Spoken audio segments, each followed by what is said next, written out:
सेठ, विषय हिंदी मीडियम, इतिहास और नागरिक शास्त्र। आज हम आपको पढ़ाएंगे शक्ति की स्थापना। भारत में 4 कंपनियां व्यापार करने के लिए आई। पहली थी पुर्तगाली। पुर्तगालियों में वास्को डी गामा, जो कि अमेरिका की खोज के लिए निकला था, किंतु वो भारत की खोज करने निकला और सर्वप्रथम संपूर्ण विश्व का भ्रमण करते हुए काली तट, भारत के दक्षिणी बंदरगाह काली तट पर पहुंचा और वहां पर उसने पुर्तगालियों की एक चौकी बनाई और वहीं से पुर्तगालियों ने भारत में व्यापार करना आरंभ कर दिया। धीरे धीरे वे पश्चिम बंगाल, सूरत में व्यापारिक चौकियां बना ली, जहां इन व्यापारिक चौकियों में वे अपना माल सुरक्षित रखते थे और भारत में काली तट, पश्चिम बंगाल मीन्स कलकत्ता, सूरत से भारत में व्यापार करते थे। 1498 ईस्वी में वो भारत आया था और लगभग 28 साल तक पुर्तगालियों ने स्वतंत्र रूप से भारत में व्यापार किया और मुगलों को समय समय पर कर देते थे और व्यापार में रियायत की भी अपील करते थे।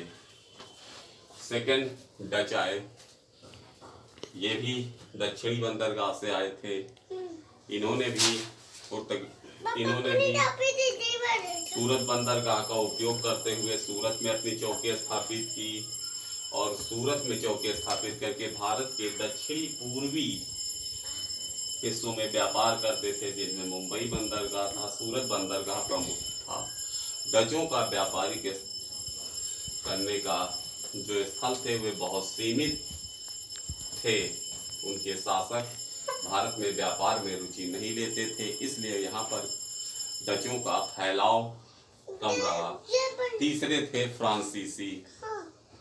फ्रांसीसियों ने लगभग सूरत, गुजरात, अहमदाबाद, मुंबई जैसे बंदरगाहों पर अपने व्यापारिक केंद्र स्थापित किए, जहां पर वस्तुओं को सुरक्षित रखा जाता था और भारत में सभी क्षेत्रों में व्यापार किया जाता था। कच्चे माल को यहाँ से प्राप्त करके उसको अपने देश से बनवा कर यहाँ पर लाके बेचते थे और अधिक लाभ कमाते थे।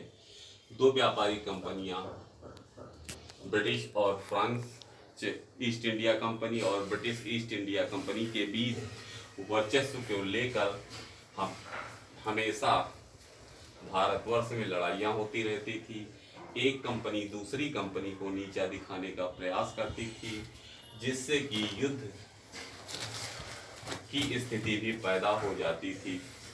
तब भारत के राजा, महाराजा, नवाबों को इन दोनों कंपनियों के बीच युद्ध को सुलझाने के लिए हस्तक्षेप करना पड़ता था। दूसरी चीज,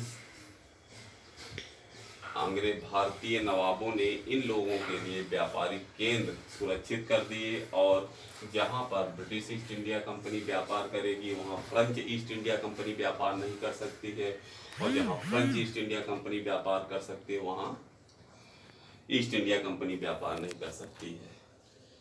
ईस्ट इंडिया कंपनी के लिए बंगाल, बिहार, उड़ीसा का से क्षेत्र सुरक्षित कर दिया गया और इन्हीं 3 प्रांतों में वे अपना व्यापार कर सकते थे। फ्रेंच ईस्ट इंडिया कंपनी सूरत, कालीतट, पोरबंदर आदि जगहों पर व्यापार कर सकते